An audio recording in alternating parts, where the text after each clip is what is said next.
Hello students, today's lecture we will discuss about chapter number 9.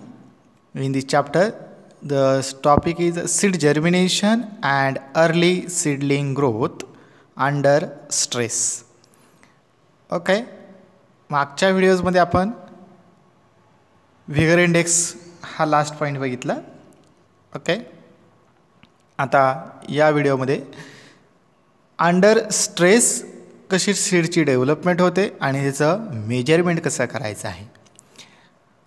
त्यामध्ये first seedling development starts with germination of the seed. मग seed germination होतं म्हणजे seed ज्यावेळेस आपण सॉईलमध्ये so करतो किंवा त्याला सॉईलमध्ये आपण त्याची एंट्री करतो with the help of moisture content.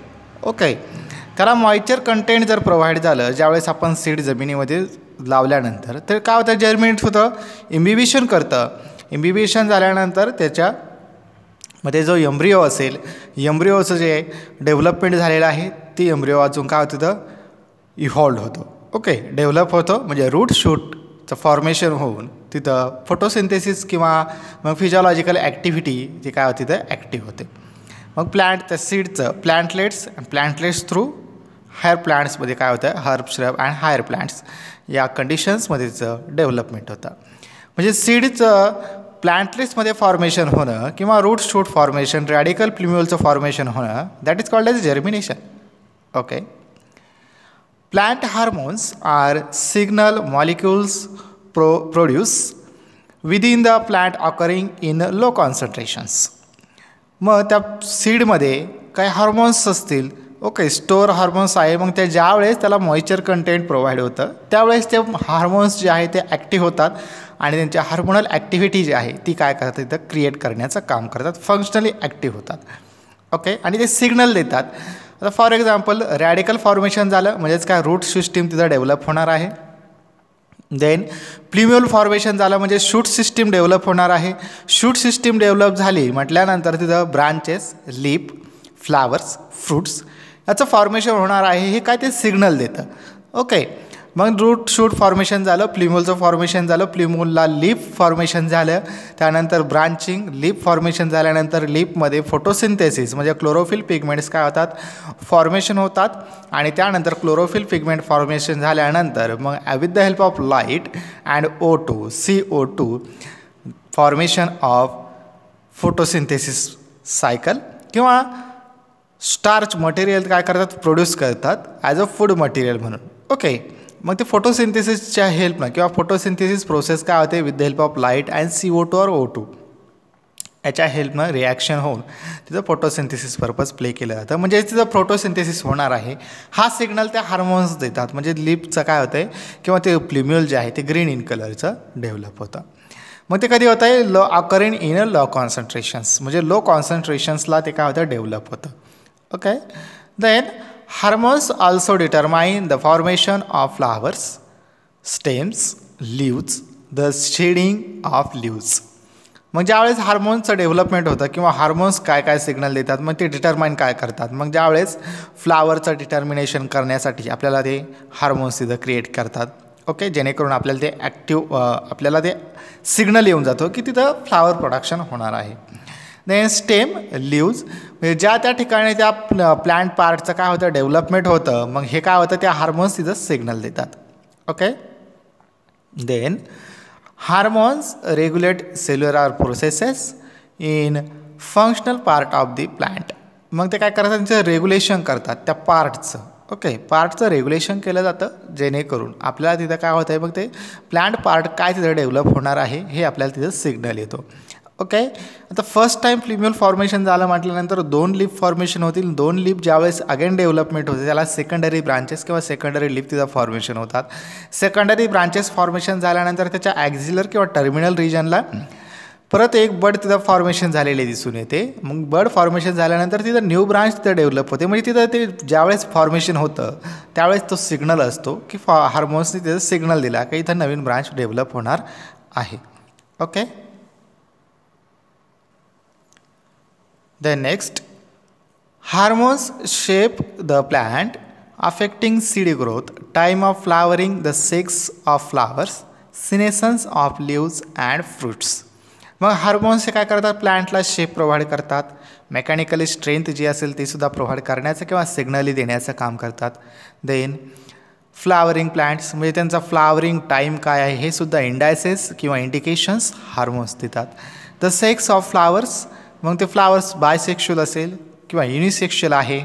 Okay, हे जे सिग्नल आहे हे हार्मोन्स थ्रू तिथं आपल्याला प्रोव्हाइड होतात.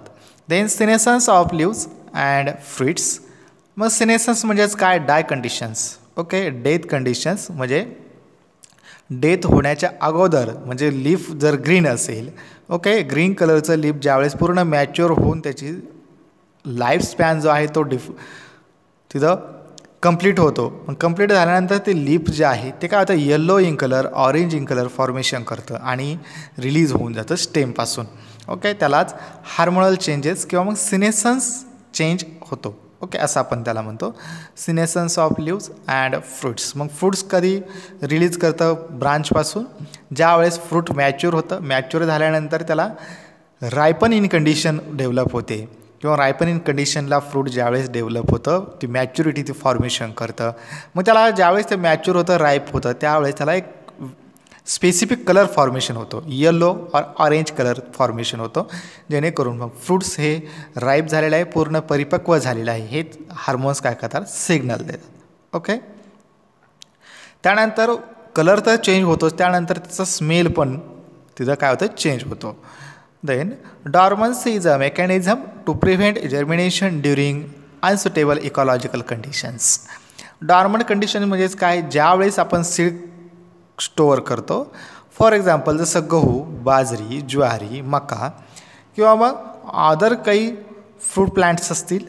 ओके, किंवा मग ग्राउंडनट ही प्लांट आहे, ग्राउंडनटचे सीड्स आपण काय करतो, स्टोअर करतो. स्टोअर करून ठेवल्यानंतर आपण ते साधारणतः एक वर्षभर, एक इयर त्याला काय करतो, स्टॉप देतो किंवा त्याला स्टोअर करतो. म्हणजे तेवढ्या इयरपुरतं किंवा तेवढ्या दिवसापुरतं काय केलं आहे, आपण त्याला स्टोअर केलेलं आहे, त्याची ग्रोथ जी आहे ती स्टॉप केलेली आहे.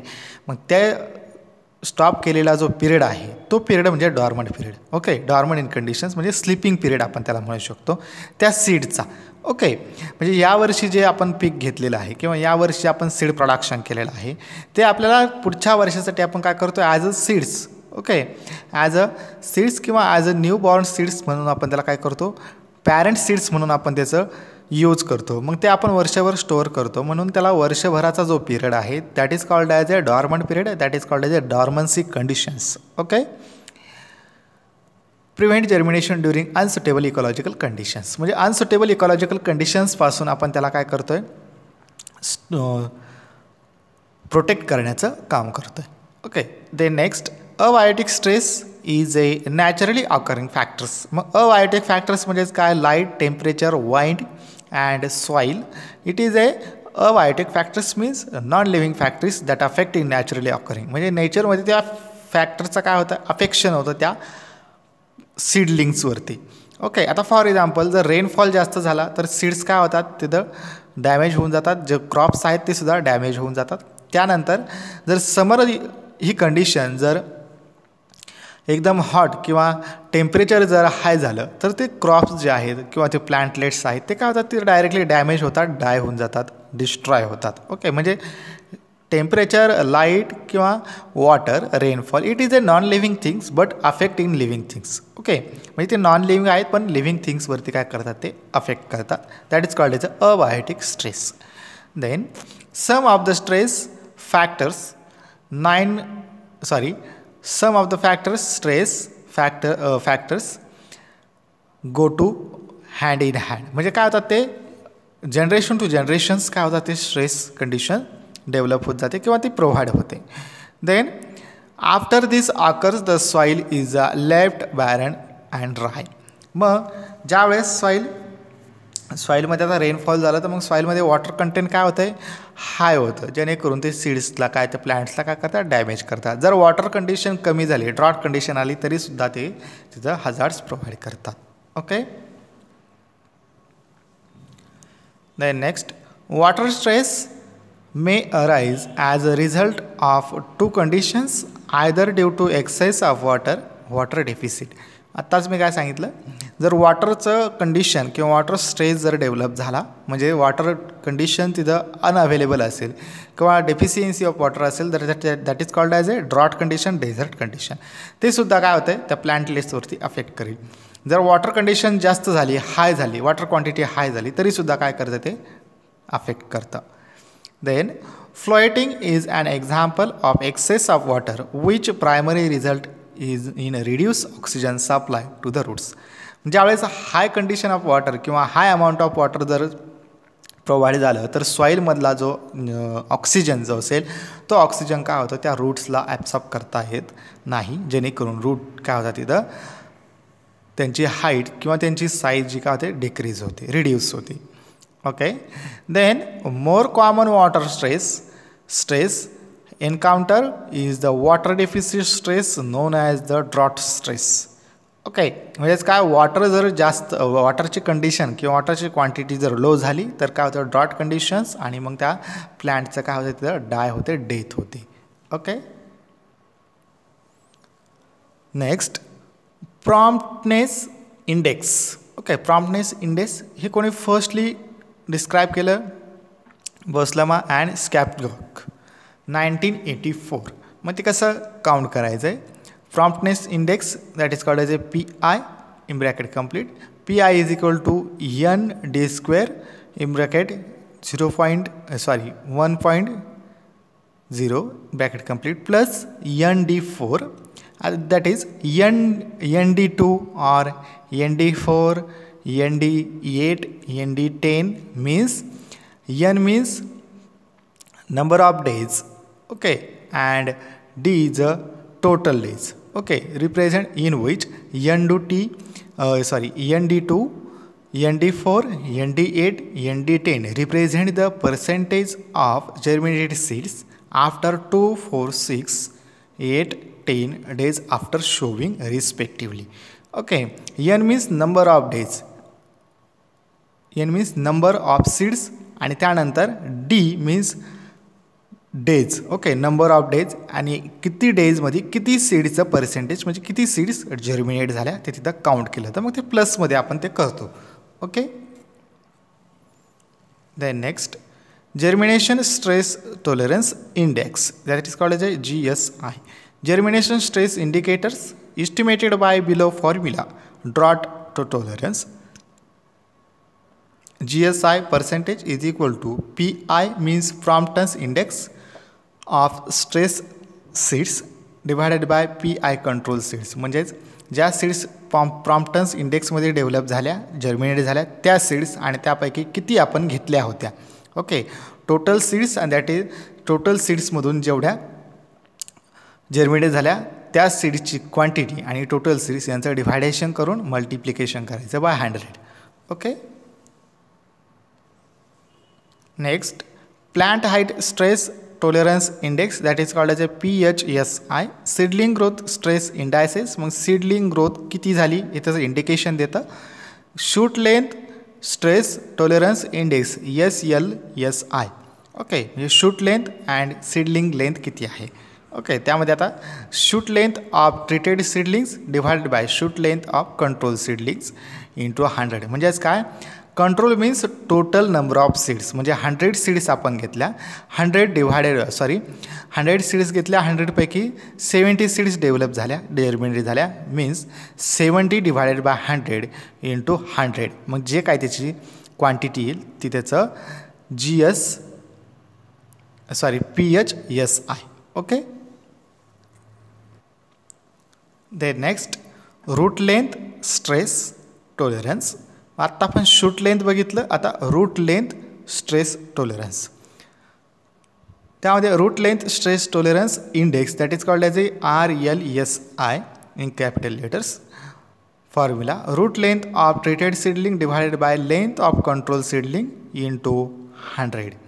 ओके, मग आपण काय करणार दोन कंडिशन्समध्ये एक कंट्रोल कंडिशन करणार आणि एक ट्रीटेड कंडिशन्स करणार. ओके, म्हणजे त्याला काही इफेक्ट देऊन, किंवा फॉर एक्झाम्पल सोडियम आझाईडचा आपण इफेक्ट दिला त्या सीड्सला, मग सोडियम आझाईडमध्ये आपण ते डीप करून ठेवल्यानंतर आणि जे कंट्रोल म्हणजेच काय नॅचरली वॉटरमध्ये जे आपण डीप करून ठेवलेले सीड्स आहेत ते काय करायचे, त्यांची रूट शूट लेंथ ज्यावेळेस ते जर्मिनेट होतील त्यावेळेस कंट्रोल सीडची रूट लेंथ जी आहे ती आपण काउंट करणार आणि ट्रीटेड सीड्सची जी रूट लेंथ आहे ती काउंट करणार.